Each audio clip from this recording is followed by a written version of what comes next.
And welcome to the Alouettes Flightdeck podcast dedicated to Montreal Alouettes football, presented by our good friends over at Royal Retros, where you don't need a time machine in order to get some sweet, sweet throwback merch.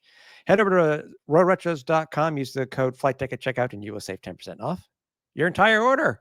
That's royalretros.com. I'm Tim Capper. You can find me on X and Blue Sky over at Repact. That's REPPACT. Ahoy, hoy, I'm Cliffy D. You can also find me on X and on Blue Sky over at Cliffy D. So that is it this week. It's Cliffy D _ Atlantic Canada, just for the week or something like that. Just for the week, I'm doing the whole vacay thing, and yeah, definitely getting in touch with the East Coast side. So it's been a bit of a whirlwind trip, but I'm absolutely loving every second of it. And I will admit, I think it's pretty cool that you're doing the show tonight from the home of a former Alouettes kicker, well, CFL kicker too, but a former Alouettes kicker. I think that's pretty cool. Yeah, I'm currently in Lunenburg, Nova Scotia, which is awesome. My first time in Nova Scotia as well. So I mean, that's another province that got unlocked for me, which is absolutely fantastic. As I said, it's been a great trip, and yeah, absolutely. So I'm excited to see what else is to come, and yeah, there's definitely a lot of history here in this quiet little burg. Yeah, for sure. And by the way, for those who don't know, it's former Alouettes kicker Terry Baker. Yes, So that's fun cool. fact. That's really neat. As we had mentioned on Flight Deck Live, you haven't mentioned, if you didn't see it, please go back and watch it on our archive. It was with or without Tim when his when his laptop was working. By the way, props to you, buddy. You didn't miss a beat. Didn't miss a beat when I had the computer issues. You did not miss a single beat, and it was thumbs up button. No, and again, thank you to all of our great listeners and viewers for chiming in with questions as well. So that helped buy a little time for you to sort out whatever your issues were. So again, I'm always a big believer in that. Again, we keep talking about we want people to participate in this podcast, right? We want your questions, we want your comments, we want to hear from you, and we want to give you the opportunity as well to, you know, speak your mind as well on the Alouettes and what you saw, good, bad, or other. So yeah, so once again, thank you to all the folks that chimed in with questions for me to help buy a little time, and yeah, I'm glad we got that worked out. And once again, folks, I've said it before, and I'll say it again. I'll say it till I'm blue in the face. Even anything can happen when you go live. Unfortunately, this is not quite what we had in mind when I said that, but you know, it is what it is. Tim managed to get himself back on track, and we managed to finish the show. So I mean, can't be mad at that. Yeah, and considering how late it was too, I mean, those West Coast games can be tough, especially when they're late starting games. But again, thanks everybody who joined. And if you didn't miss it, and you want to relive it again, head over to our YouTube channel or listen to the audio version. But it's more fun watching it on YouTube. More fun watching I it on think so. YouTube. Yeah. Yeah. Watching Tim's computer face plant is always hilarious, right? Oh, I have noticed too. It's like, and you did. It's funny. You didn't miss the beat. I was like, I'm surprised you didn't say Tim, because I literally froze. So it was like, yeah. Either way, Hey, things happen, right? And again, you can't predict it, but you know, we roll on, we keep on going, and as you said, we just, you know, we're here for everybody to enjoy the experience. And again, once again, props to everybody who chimed in with questions and comments and whatnot. It definitely helped the cause and let you get back on track. So again, this show is for everybody, right? yeah, That's yeah, the goal. yeah. And you know what? Let's have some. I know it is tough when one of us go on vacay or is able to come on the show while they're on vacation. Less me 2 years ago in Hawaii. I still apologize for that one. That would have been a cool show. But Flight Deck Live didn't exist back then. It did not. Give us, and it's not to step on the toes of our friends over at the Turf District, but I'm going to ask you right now, so far, in the couple of days that you have been there, before we talk about what happened last week and then getting into this week's game versus at Hamilton, give us and the listeners your 3 recommendations for the best beverages that you have had so far. Best beverages. Oh my. Well, I say that because I know you're a beer connoisseur, that I do know. You're not as much as a cider guy like myself, But I'm just curious to know of what you've had so far, because I know you visited quite a few different breweries and different locales and stuff like that in the Maritimes. What are the three that really have stood out to you? Rather than me going on to that app and seeing what you've checked into, I want to know it from your face. Fair enough.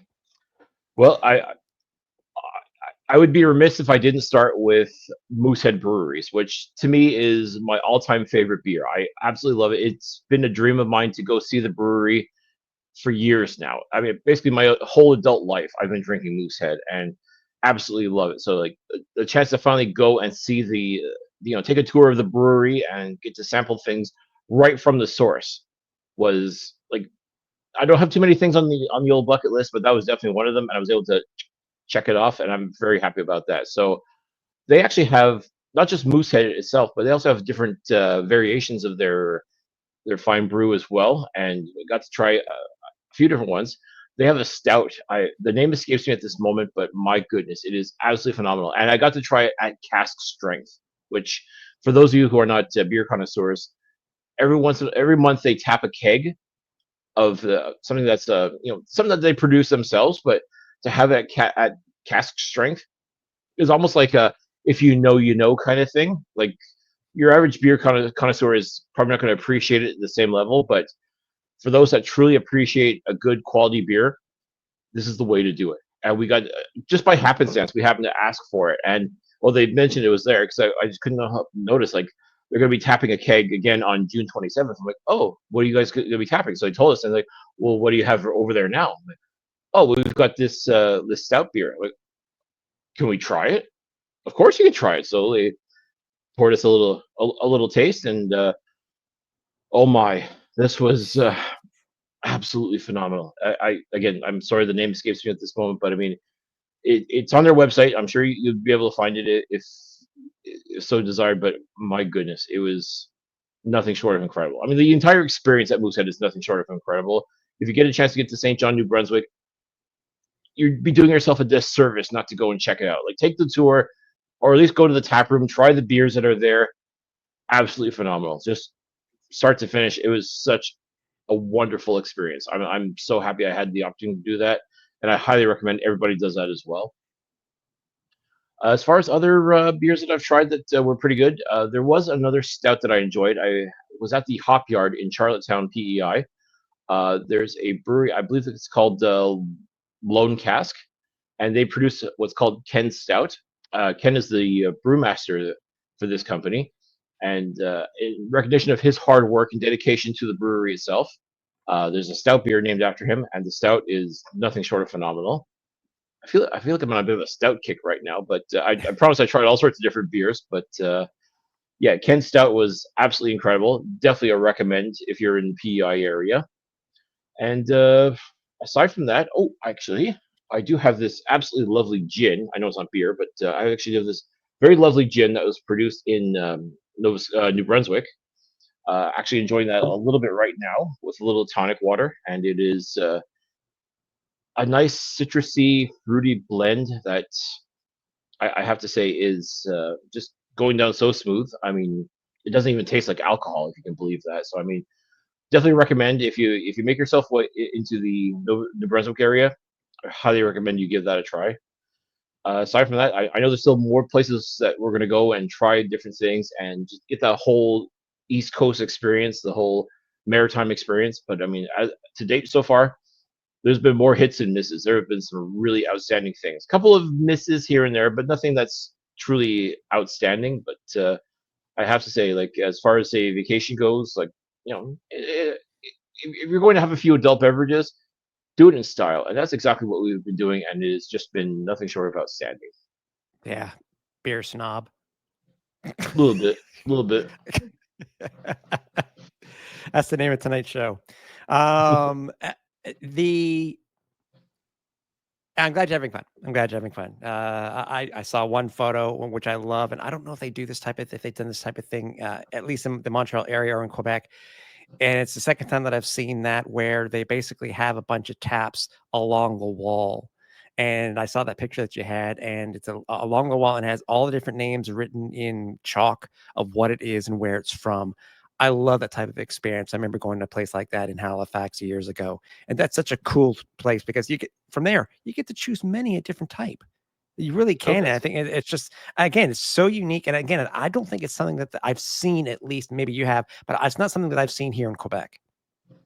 It all depends where you go, but I mean, at least in Montreal, you don't see it too often. I mean, it's there. I mean, you got to look for it, but it's it feels like very much more of an East Coast thing, or I've seen it in Vermont as well. Like their craft beer scene is second to none as far as I'm concerned. And there's a Mhm. few brew pubs that offer that as well because they have the different rotating taps, different seasonal ones as well. So I mean, it really is amazing what the craft beer scene has become, not just in you know United States, but in Canada and in Quebec as well. I mean, like just all over. I mean, there's a lot of good beer out there. You just have to go out and find it.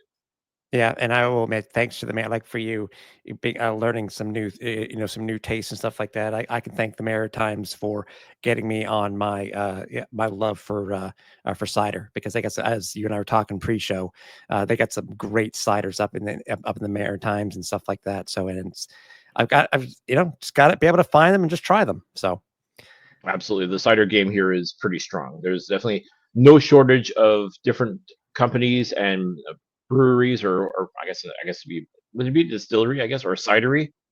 Either way, cidery, yeah, yeah. yeah, okay, that's it. So yeah, in any event, there's definitely a wide selection to try throughout the Maritime. So I mean, like if cider's more your thing, which I know it is, I mean it would behoove you to come and check it out and really get a chance to experience it all for yourself. Yeah, exactly. And we can say one thing too is that this past week versus the Edmonton Elks, the Owls had not been drinking. They had been putting everything aside, and they just played it an amazing game. Despite them being outscored in the fourth quarter, they did win the game 38-28, improved to 3-0. As we had mentioned, there are a couple of things since then that we have to at least revisit the whole thing with the big play DA Davis Alexander and what we saw with his injury, and some other stuff that happened out in practice. And I can only imagine. I know we'll get to the game itself, but I can only imagine what it was this week for players practicing because I know you guys didn't have it in the Atlantic provinces, but it was just sweltering here in Montreal. We were under that giant heat dome between Quebec and parts of Ontario and stuff like that, where it was just brutal. Our highs are anywhere between 34 and 36 degrees Celsius, which is in the high 90s for those who just know Fahrenheit. And the heat index was up about 114 degrees Fahrenheit. So it was just brutal, and the Alouettes kept changing the different times of when they were going to start. Um, and it's again, I can only imagine what it was like, but the the game in Edmonton, there are a lot of good things that came out of it. I mean, it does show that Davis Alexander seemed it was the right choice for the Alouettes to choose as QB1. He Mhm. extended his career his streak, his win streak to start a career in the CFL to 7-0, and I think it just goes to show that you can see how much of again, as a good pick it was to have DA as our number one. Without question. I mean, the guy is just getting better with time, and even a lot of people may think, well, these are some very different circumstances and very difficult situations for him.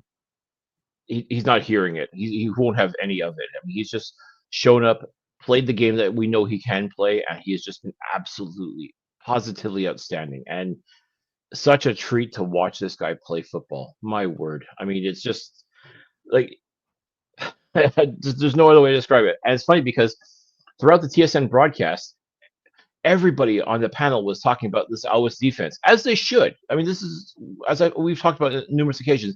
This is an otherworldly defense, but it was almost like the offense was like, "Hey, yeah, we're here too. We can do some pretty awesome stuff too. We're gonna show you."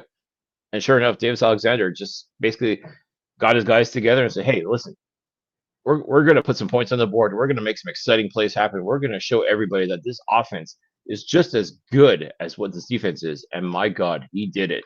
That first half of football was a masterclass from Davis Alexander. Yeah, it was. And just to remind people, I mean, he only had 4 incompletions for the game. I mean, 254 yards. As I said on Flight Deck Live, I think if he had stayed in the entire game, Cliff, I think he would have been on pace to shatter his all-time passing high in his career. 3 touchdowns, no interceptions. And it just showed across the board. I mean, when he did get hurt, MBT came in. He was 6 of 8 for 77 yards. It's funny to say, and I finally saw the picture, and I don't know if you did, Cliff. There was a little bit of talk in the media recently about in one of the plays when Macbeth was playing, he tried to hurdle a Edmonton Elks defender. I don't know if you've seen that picture yet that was actually captured by Canadian press. That's a thing of beauty, by the way, even though, according to Coach Moss in the recent reportings, that, yeah, he just wasn't a tad happy with that. Considering, if anybody hasn't seen it, yeah, I think you can head over to the local Montreal English or French paper. The picture is there. It's a thing of beauty, but to still see MBT do what he, try to do his best. I'm trying to think of his best Ben Johnson. Is that a good Yeah. reference? No, he wasn't a hurdler. Anyways, I tried. So, like, I made the joke that his wife works for Marvel Comics, but that was more of a DC thing with Superman. That was more of a Superman kind of leap. I don't know of any DC or any Marvel superheroes that can make a leap like that. But I mean, my goodness, I mean, he was literally trying to fly at that point as though he had wings, and he does not have wings. He did not fly very far. No, he did not. But Even though, again, give him points. Give him points for the effort. glorious beard. Glorious beard. Oh, 100%. I mean, if that's all it took to get a first down or move the chains, he would have done that a long time ago. But trying to beard think power.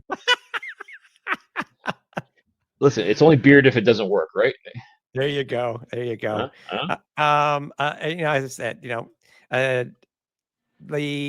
for the Owls, Son Thomas Erling led the team in rushing, 11 attempts for 63 yards. Leading receiver for the Alouettes was Tyson Philpott, 8 receptions for 96 yards and a touchdown.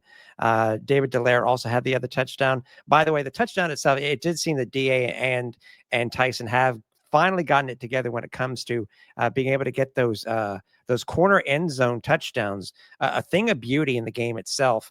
But again, it comes down to what happened in the third quarter.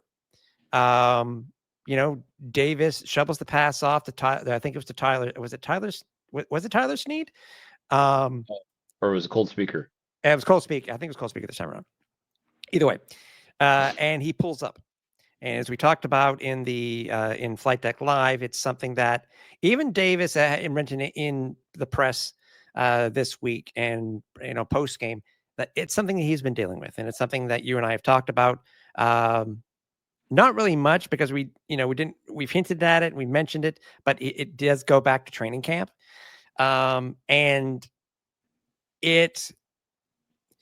Again, I haven't heard how many people have thought if this reminded them. I know the Cody situation last year when he pulled up with a hamstring. How they've actually referenced that. Since then, Cliff, any thoughts on it? Because as we know, we'll get into what's happened this week with Davis and some other players too. But since then, have you had any other thoughts on what happened to Davis and any other musings about it? Well, first, we'd be remiss if we didn't mention the absolutely phenomenal touchdown that Davis threw to Tyler Sneed, who was literally on an island all by himself in the end zone. Mm-hmm. So that was one of the other touchdowns that Davis had thrown in that game. But True. yeah, when he pulled up lame like that, your first instinct is, oh crap, it's not good. And I can understand the wanting to correlate this with what happened to Cody Fajardo last year, because ultimately that is kind of what led to Davis Alexander in a roundabout way becoming the starting quarterback for the Montreal Alouettes, was because Cody got hurt and Caleb Evans wasn't quite able to do the job quite as well, and in comes Davis Alexander, and the rest, as I say, is history. So now for Davis to come up with a hamstring injury as well is just very, very tough to endure. And he did say afterwards, post game, that if he absolutely had to, he could have gone back into the game. And you can see at one point he did have his helmet on, and it was kind of like raring to go. But I mean, at that point, they had already built quite what you would have thought would have been an insurmountable lead, and all McLeod Bethel Thompson had to do was just drive the bus, right? Like just manage the game, which he did for the most part because the Alouettes did walk away with a win. But at the same time, Edmonton was able to creep back into it and at least make things interesting for bettors and fans of both teams alike. But Yeah, as it stands, yeah. as it stands right now with this injury to Davis, he hasn't been at practice all week.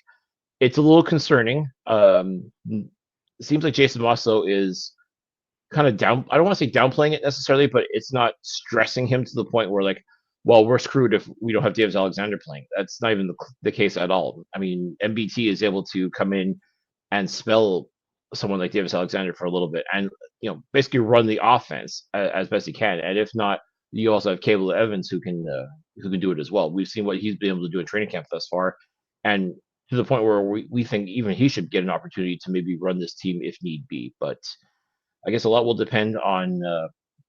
Again, Davis hasn't been at practice all week. One would have to think maybe he's ready to go. Maybe he's just it's really just precautionary measures more than anything else. That's what Davis had told Joey Alafieri after the post game the last Thursday. But these guys they're never going to admit that they're truly hurt. If they're breathing, if they're walking, if they're able to move themselves, they're ready to go. That's just their mentality. That's just how they've been brought up. That's how that mindset of a football player is.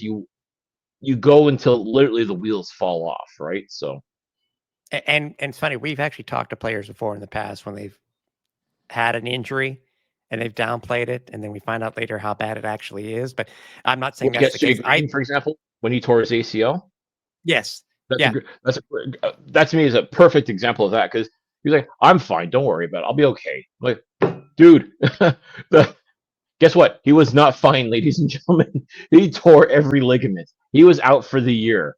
He never played a game for the Montreal Alouettes again. So when these guys tell you they're fine, I'm not saying they're lying per se, but at the same time, they're maybe they're just trying to convince themselves, trying to build themselves up. Like, okay, maybe it's not so bad. Maybe it's not so bad. But in that case, for sure, it was bad. And I'm hoping and praying that in the case of Davis Alexander, it's not that bad. But at the same time, you also don't want to be in a position where you feel like you have to play him because he's your number one guy and you have literally no other option, which is nothing to be further from the truth from Montreal Alouettes. They definitely have some very viable options at quarterback if truly they need to give Davis Alexander the week off. So, again, I guess we'll find out once the depth chart comes out. But I mean, at this point, it's anybody's guess whether or not Davis Alexander is going to be playing on Friday against Hamilton. yeah, exactly. And we'd be remiss if we'd also didn't talk about again how well the defense did. From the, I mean, again, a multiple sack day for the defense. We had that infamous spry fumble recovery by Isaac Ademi Berglund on the strip by Beverett. They just other than that 22-10 run. At one point, and I was corrected by checking the stats tonight, it was that the Owls actually had at one point a 24-point lead. But again, Coach just downplayed it really when I saw today's post practice scrum, downplayed them being tired or whatever it is in the fourth quarter. And, he gave Edmonton, the accolades. And by the way, there's no way in hell that Coach Moss is going to say that we're screwed because X went down. We know how coy he is. We actually know exactly how coy, and he did the exact same thing today when he was asked a particular question on three of the players that we'll talk about later, one being DA. So he will always keep his cards as close to the vest as possible, and yeah. that's how he's always been. That's how he's always going to be, and to expect anything less would be ridiculous. Yeah, no, I agree with you. But again, props across the board. Owls did go to 3-0. Still, again, up until Ottawa won, they were the only team that had a win in the Eastern Division. But they're 3-0 leading the East so far. They do play Hamilton this week. Any other things you want to talk about before we let it go? When we start talking about this week's game versus Hamilton, Cliff, when it comes to the Elks matchup. I'd be remiss if we didn't talk about what Trey Ford was able to do in the fourth quarter. I mean, he did not look great in that first half at all. I mean, he was just looking lost, and it may just simply be because this Montreal defense is literally a buzzsaw. They're just going to cut through, and they are unstoppable. But give him credit, the Elks did not give up. Trey Ford put the team on his back, almost willed them to victory, but there was a couple of instances that were just major head scratchers. Like, for example, after I believe it was their first touchdown and successful 2-point conversion. They tried for an onside kick with like 13 minutes left in the fourth quarter. I mean, Yeah. that was a choice. I mean, especially not one I would have expected from Mark Killam, who, as we all know, is a special teams guru. In the same vein of like a Jeff Reinbold or even Barber and Archambault, for example. Like, I mean, the guy knows special teams up and down, in and out, and to make a choice like that was interesting, I guess would be one way to put it. But spoiler alert, if you didn't watch the game, the Alouettes did recover the onside kick, so I mean it was all for naught, and it ended up leading to. I think that gave them excellent field position in order for Sean Thomas Erlington to run in a touchdown, which didn't seal the game. Believe it or not, did not ice the game for the Alouettes. Far from it, but at the same time, it still was a bizarre play call, to say the least. But okay, listen, it's only crazy if it doesn't work, right?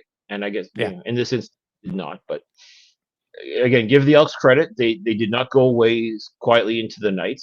They they did everything they could to come back into this game.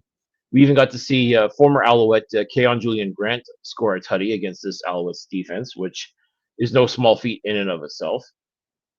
So definitely give props to this Elks team.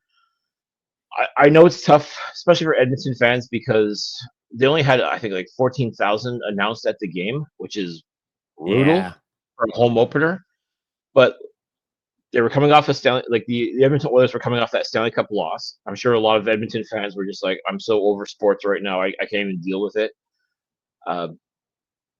Thursday night football too is always it's funny, people always love Thursday night football when your team's not in it. When you're not hosting the game, everybody loves it. When your team's hosting it, you're just like, oh, really? So I get it. I get why it can be a tough sell for people in Edmonton to come in and be a part of this. And really, I can't help but laugh, but I mean, they're really doing everything they can to be Elks in name only. Like they're really leaning into the whole double E thing and trying to go back. It almost feels like they want so badly to go back to the old name that it's kind of dumb at this point. And it's funny because in talking like with our friends at the Turf District, like they're of the same opinion. Like, you know what? It's over. It's done. Let it go. Like honor the history, absolutely. And you can't deny the history of that franchise. I mean, Edmonton football has been around for 75 plus years and has been very successful. The Elks will be successful again one day. They just got to stop stepping on their own toes. And some of these personnel decisions have been truly mind-boggling over the past few years.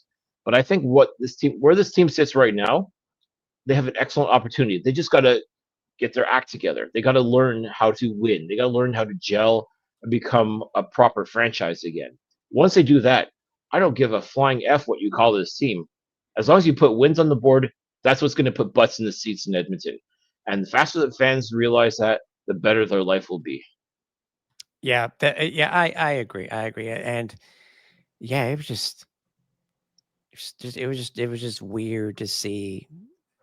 Again, it's funny. It's two weeks in a row for Western teams to hold a Thursday game and just draw just absolutely atrociously. But again, what can you do? It's not, Montreal can't have every Thursday game at home. I think they'd like that. We wouldn't, but I'm sure the Alouettes wouldn't mind terribly.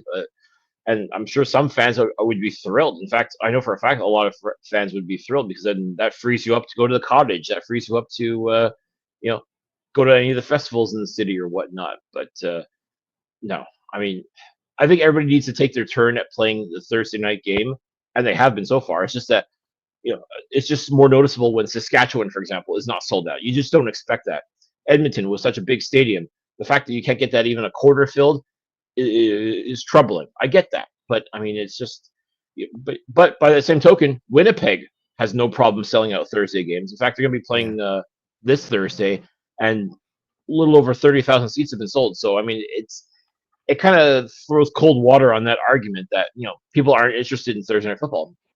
Maybe it's just Winnipeg that's interested. Who knows? Yeah, exactly. Before we But also go too, in our sorry, yeah, sorry, I'm just gonna. But Winnipeg is also winning as well. I think that's the key right there. As long as you're winning football games, people will show up. So, I mean, to the people in Edmonton, if you don't like the Elks name, fine. If you want to stay stuck in the past, so be it. But at this point, do you want to see a winning football? Do you want to support your football team? Do you want to have a football team to support? Then you got to get yourself to the stadium, whether you like the name or not. Whether you like the, and in all reality, they're really getting away from the whole Elks motif. I mean, they're going back to the double E, which is what I thought everybody wanted. They're going back to that look that was so classic and iconic, and what a lot of people associate with those championship teams. So, in all well, reality, they're Nanook, their mascot supposedly time traveled and was back this week instead of Spike. I mean, yeah, I don't. Anyways, I which mean, is weird. maybe Weird. would have been the case if we had been doing this thing, Cliff, when the whole Concord to Alouettes thing. If we were around for that, maybe we would have had a little bit more. You know what I mean? But then again, then we reverted back in just a couple years later. So yeah, I whatever. Before we But continue, again, want to remind everybody we are on social media. You can find us almost anywhere. Any of the podcast aggregates do have our podcast. If you want to see the entire archive, you can head over to www.alouettesflightdeck.ca. If you're looking for us on socials, we're on X and Blue Sky over at Alouettes FL Deck, on Facebook over at Alouettes Flight Deck Pod, and Instagram and YouTube over at Alouettes Flight Deck. Speaking of YouTube, make sure if you're looking for the full broadcast version of this show, if you're looking for almost anything, some shorts, we put out I thought, well, at least I thought it was a funny short this week. I hope some other people did too, because I didn't even know I can make those type of sounds last week. Go watch it if you haven't seen it already. And don't forget our post game show, Flight Deck Live. All that is also there. And make sure you do follow. Make sure you do hit the bell button to make sure you find out when we do go live, because Cliff may be in Atlantic, Canada, but he will be around for Flight Deck Live this Friday following the game in Hamilton. Right, Cliff? Absolutely. In fact, I can tell you right now, I will be in Halifax. I will watch the game in Halifax, and yes, I will be joining you after the game for Flight Deck Live, 100%. I don't know where exactly in Halifax I will be, but I promise you and the listeners, the viewers, that I will be a part of Flight Deck Live, 100%. Yep. If you want to get gear from us, make sure you head over to flightdeckgear.ca. You'll rep the team. Rep the podcast. Pick up some of our if you know stuff and wear it proudly. And let us know that you've gotten it. Also, again, thanks to our presenting sponsor of Royal Retros. If you head over to Royal Retros, use the code FlightDeck at checkout, you will save 10% off your entire order. So I wanted to bring this up first before we get into the Alouettes things. It's kind of Alouettes related itself. Mario Alford traded from the Alouettes in 2022. And what he did this week to basically, I mean, it was easy to give Saskatchewan the win this week versus Toronto. Traded them because we wanted to keep Chandler Worthy as our returner. Mm-hmm. And I remember we could draft picks and da. Is this going now? Is this still, besides the Johnny Manziel garbage? This is more recent. Is this now looking back at it? This was a very bad trade. Many people will forget, by the way. I think it wasn't a Chandler and Mario went to head in the 2022 CFL awards. awards. Yeah, the awards. Yes, yeah, this, postseason awards for special teams player. Absolutely, they were both Eastern and Western nominees, and Yeah, who would have thought? incredible to think that at one point they were both in Alouettes training camp together, which Hmm. is Yeah, incredible to think, and to the point where like it almost felt like it was, and actually it was just after the Alouettes played the game in Saskatchewan that they traded Alfred to the Riders, to the point where it's like, you know what, don't get on the plane, just stay here. Like we'll send your stuff. Just you're a writer now, kind of thing. Like that's really how it came across more than anything else. And yeah, listen, I on the surface, I see where you're going with this, and it's easy to say like, wow, how do we let this guy go? But let's not forget, it basically paved the way for James Letcher Jr. to be a part of this team and to do the amazing things that he does.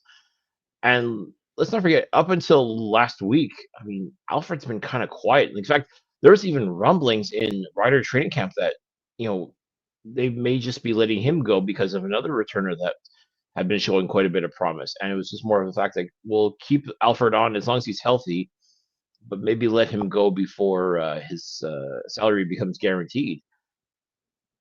I don't think that's going yeah, to happen now. I mean, he basically cemented himself yet again as the returner in Saskatchewan. And oh my, what a house call, I will say. And what a crazy game too. I mean, I really thought the Riders were going to walk all over the Argos, but 2024 Grey Cup MVP Nick Arbuckle decided to show up and play football last Friday for the Argos and did a phenomenal job. Really brought them back to the game was tied with 32 seconds left, and then they made the foolish mistake to kick the ball to Mario Alfred, and yeah.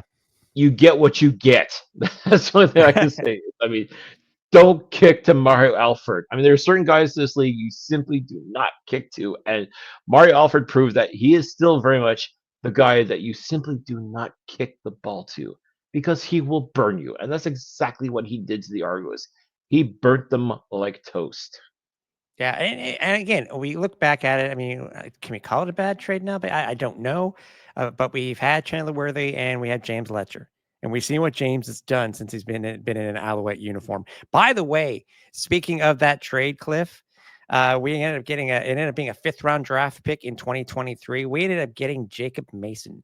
That's who we picked for that part of the trade for Mario Alfred. And you know what?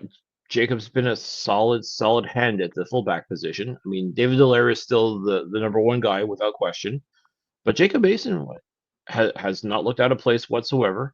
Well, except for last Thursday in Edmonton, the second onside kick that Edmonton tried and ultimately succeeded in.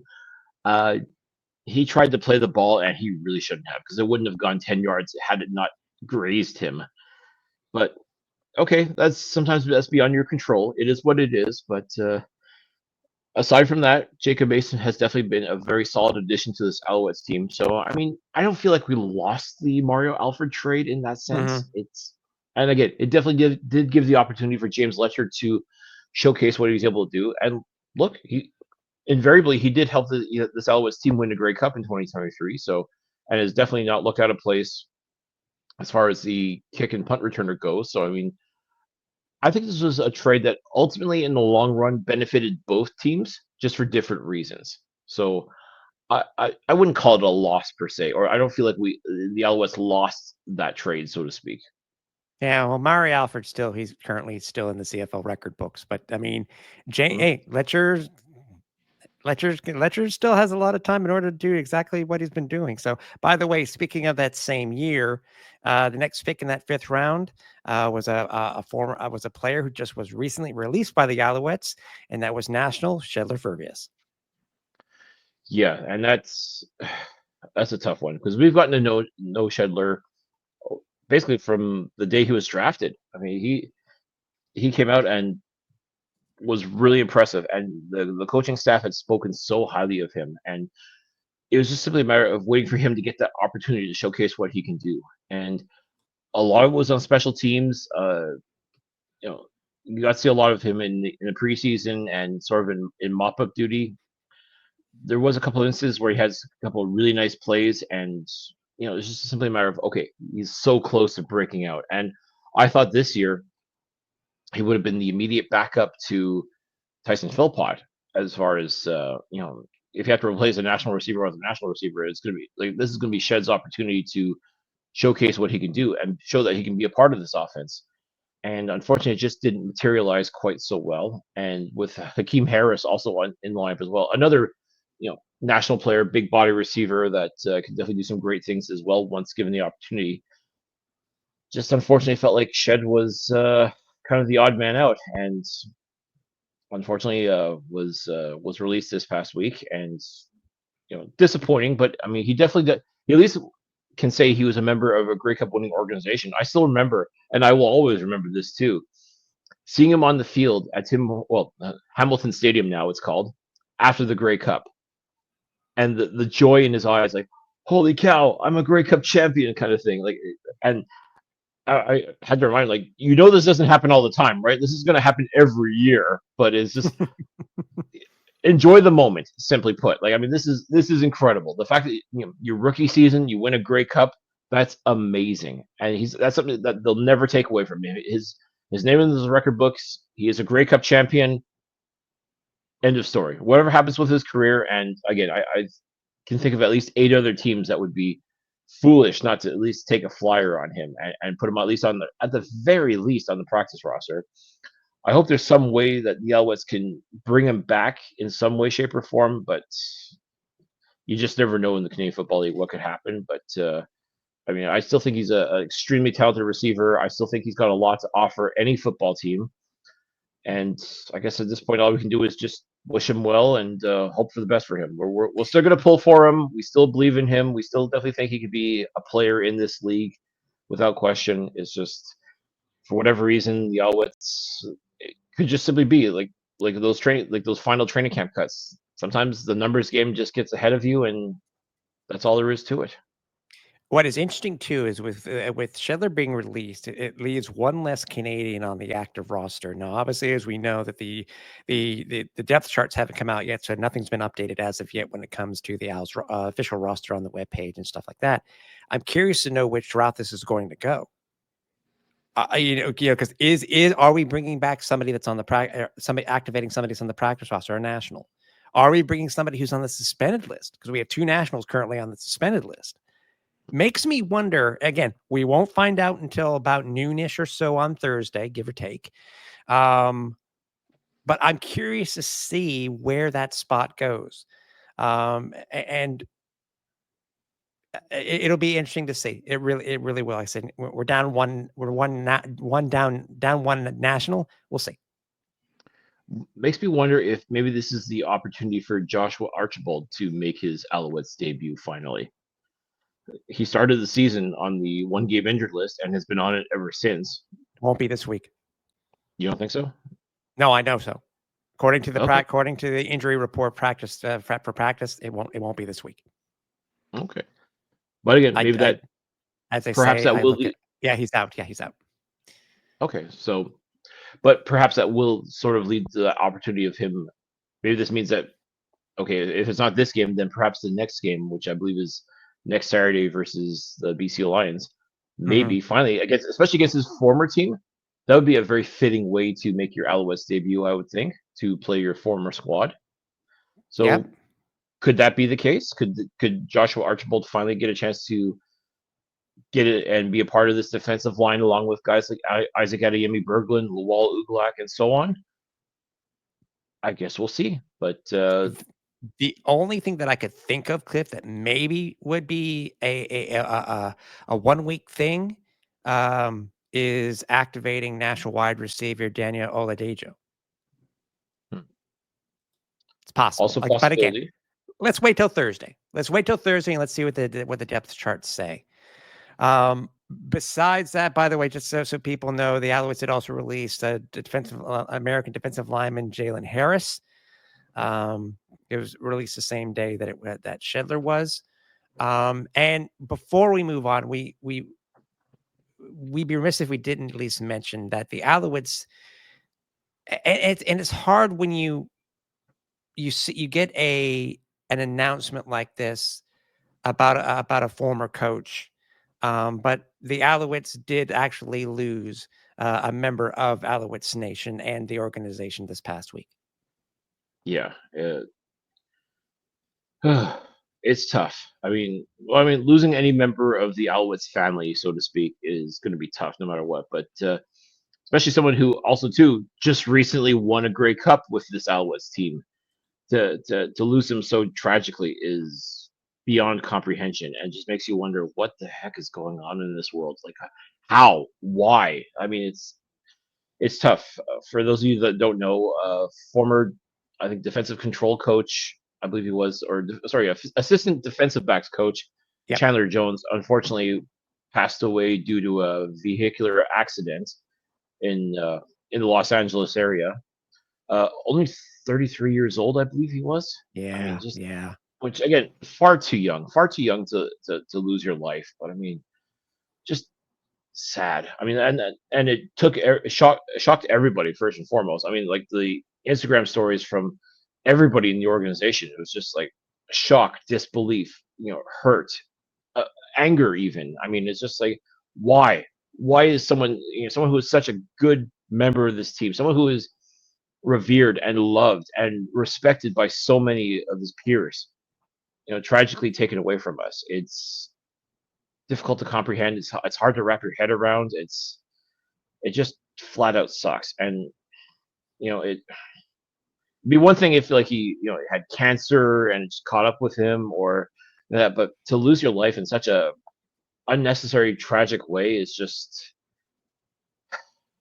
it's tough. It really is. yeah. And my heart goes out to everybody in the Alouettes organization that knew Chandler. And so again, there were some people that played with him. Like most people that know him from this 2023 championship team was coached by him or worked with him as a coach. But he actually had a very brief stint as a member of the Alouettes, playing. I remember him in 2015 as a kick returner for the Alouettes, and didn't get on the field as much as he probably should have. But you know, clearly something about being a part of this organization really stuck out with him, because after he called it a career, he went to his alma mater, San Jose State University, to do some coaching, and then came back. There's something about Montreal that called him back, and he couldn't have come at a better time, because again, I think it was 2, maybe 3 years into coaching for the Alouettes, winning a Grey Cup championship. I don't know why he was no longer with the Alouettes. I don't know if he was pursuing another opportunity in coaching or somewhere else in football, but I'm not sure why he was no longer with the organization in 2025, because he was with the team in 2023, 2024 in a coaching capacity. But it's it's tough. It's tough. It's tough to wrap your head around, and even seeing like the tributes from even players that are no longer on the team, but were coached by him during that Grey Cup run. I've seen them posting messages and thoughts, prayers, and all that stuff. Yeah. It's a bitter pill to swallow. So again, our thoughts and our hearts go out to Chandler's family, and just just tragic. There's no other way to describe it than tragic. And obviously, in a perfect world, this wouldn't even come close to happening. But you know, it is what it is. I wish we could make sense of it, but sometimes you just can't.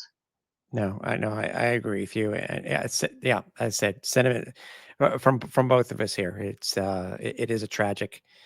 It's tragic to see anybody die in that sort of way. It's just it is shocking, and I'll agree with you that a lot of stuff that we saw on social media was just out of sheer shock and stuff like that. So, Yeah. um, you know what would be cool, by the way, and I don't know if this is the case, but it would be nice, maybe heading into this game versus Hamilton on Friday.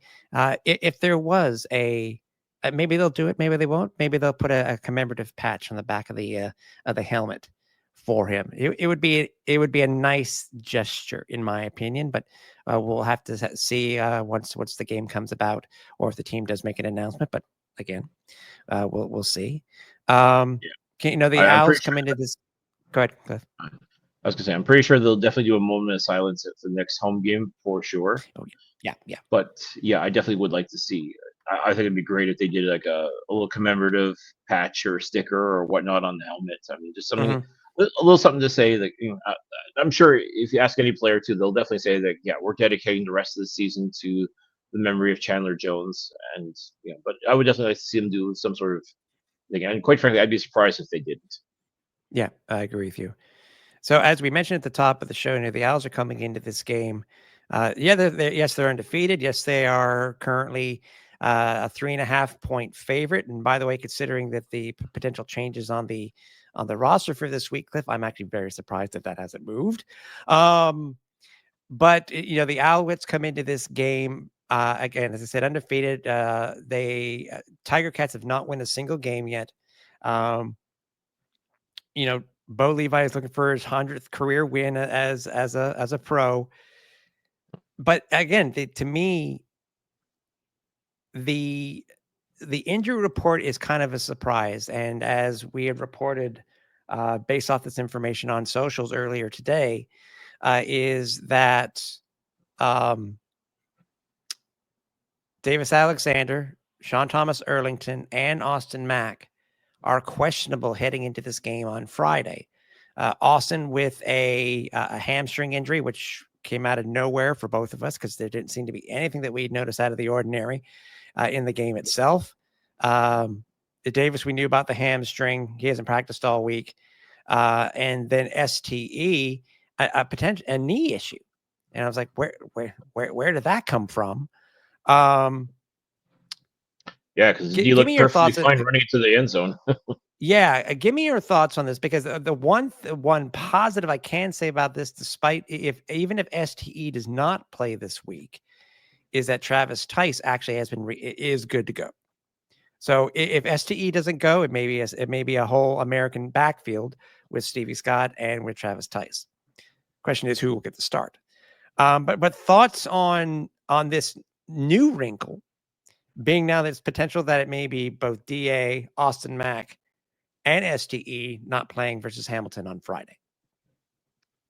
It'll definitely be a challenge for sure. I mean, again, for what we did see of McLeod Bethel Thompson against Edmonton, I mean, he was kind of thrown into the fire, so to speak. But I mean, again, he's a well-established veteran. He should be ready to go. I mean, that's the thing that we one thing we have to remember too is the guy has been playing in this league for several years now, and he knows what needs to be done to win.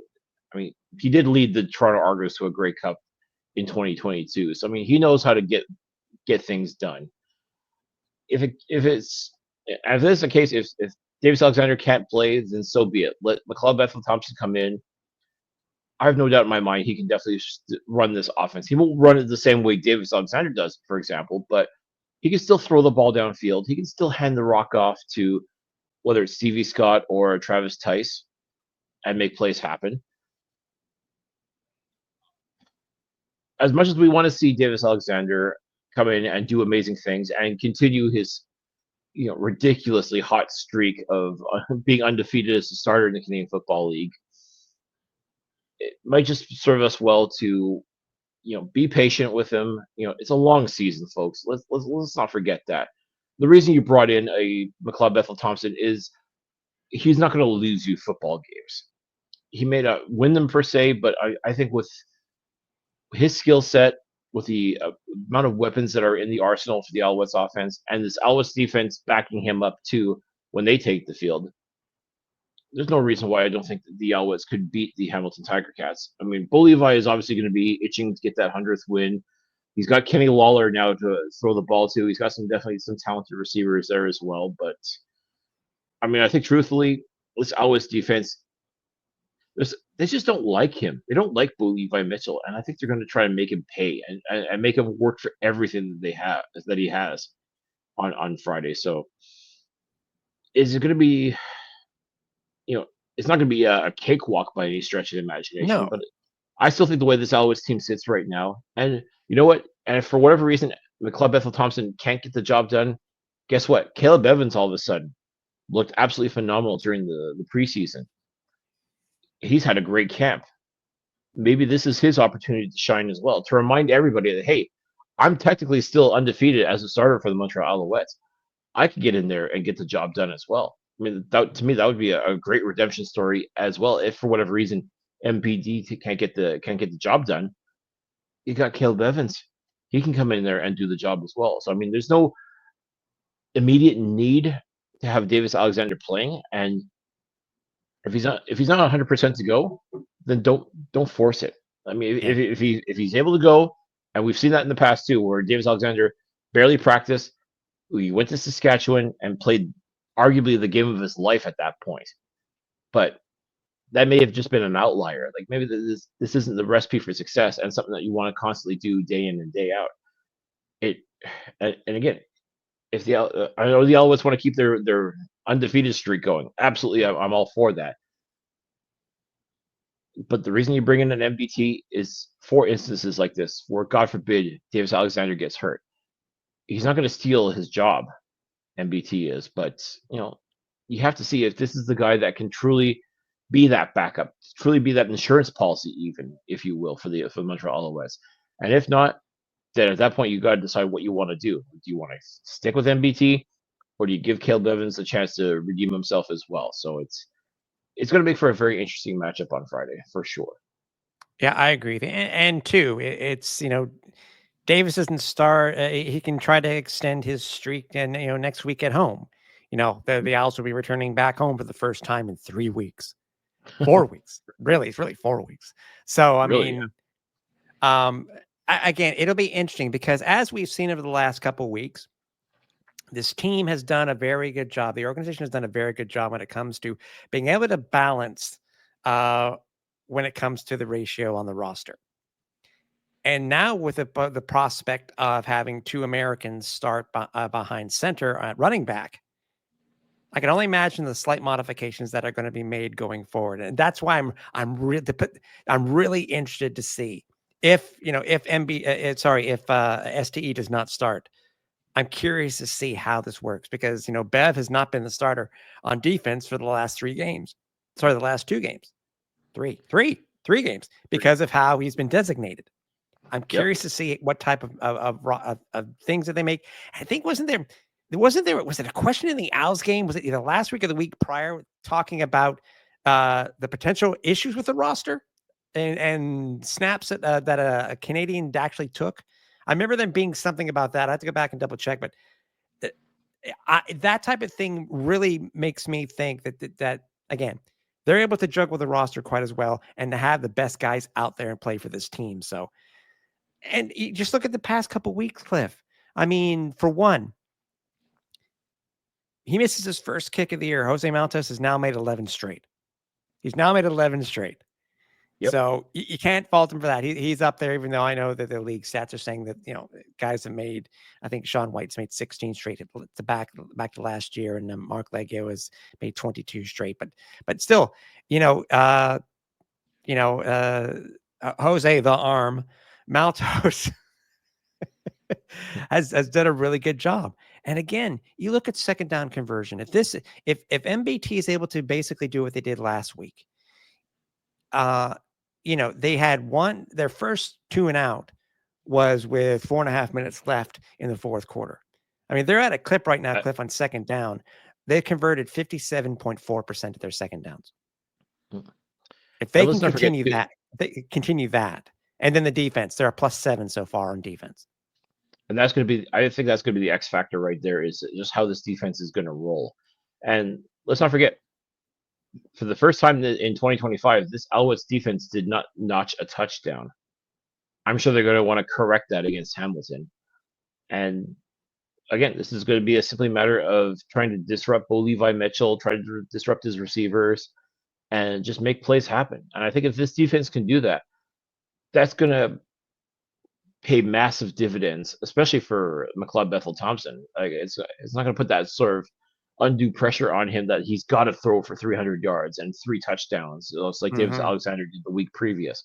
No, I mean, again, we don't expect that out of McLeod Bethel Thompson. If he can pull it off, more power to him. But I think at this point, as much as you don't want a game manager per se or a bus driver leading your offense, as long as you don't make mistakes, who cares if you're not, you're racking up the touchdowns or anything like that? Like, just get the ball downfield and put points on the board by any Yeah. way, shape, or form. And if this defense has to step up and make the opposing quarterback's life miserable and pick him off or get a pick six, fumble recovery, touchdown, what have you.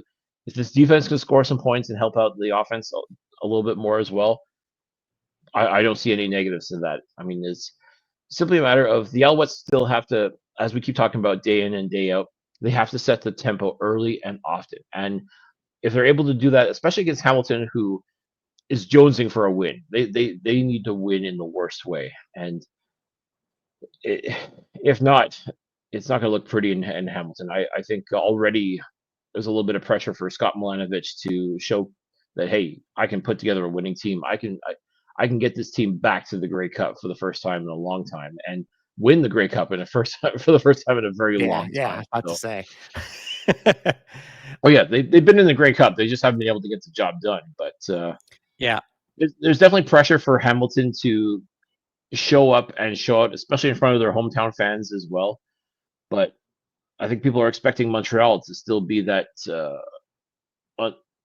incredible force that is just going to keep bowling over people, and Hamilton is no exception to that as well. So it's going to make for an interesting game. I think it may be again, if Davis isn't playing, I think it'll be a little bit tighter than what we have seen over the past couple of weeks. But that's not to say that this Alouettes team is just going to roll over and die and just do what they can to get out of Hamilton, with as many pieces intact as possible. I still think the goal is to show up and be that dominant force that they have been basically all year long. So whether it's done defensively, offensively, or even on special teams, maybe James Lesher notches a house call or two to help put points on the board. However it takes, whatever it takes, this Alouettes team to put points on the board. I'll go get out of Hamilton with a W. There's no question in my mind that they're going to do everything possible to go into Hamilton and come out with a win. It's going to be very interesting to see who's going to be taking who's going to be going up against Kenny Laro this week, whether it be Cabe Nento or Lorenzo Burns. Well, Considering what Cabe, huh?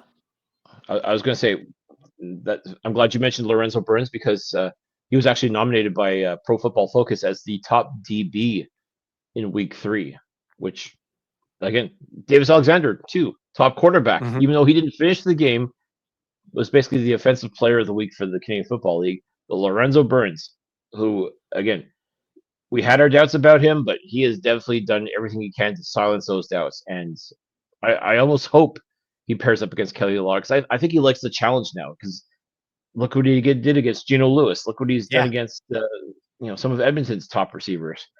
He's become that shutdown corner that we expected, and there's no question in my mind. I think he wants that smoke. He wants that opportunity to showcase against the best of the best. So it doesn't get much better than Kenny Lawler, as far as I'm concerned. Still, for even though he's in a new uniform, he still is very much that top tier player. And there's no question also too that Bo Levi is going to be looking to make that connection with Kenny Lawler as many times as possible on Friday. So I hope that Kenny Lawler and Lorenzo Burns match up because that'll be a fun competition. And I have no question. There's no question in my mind.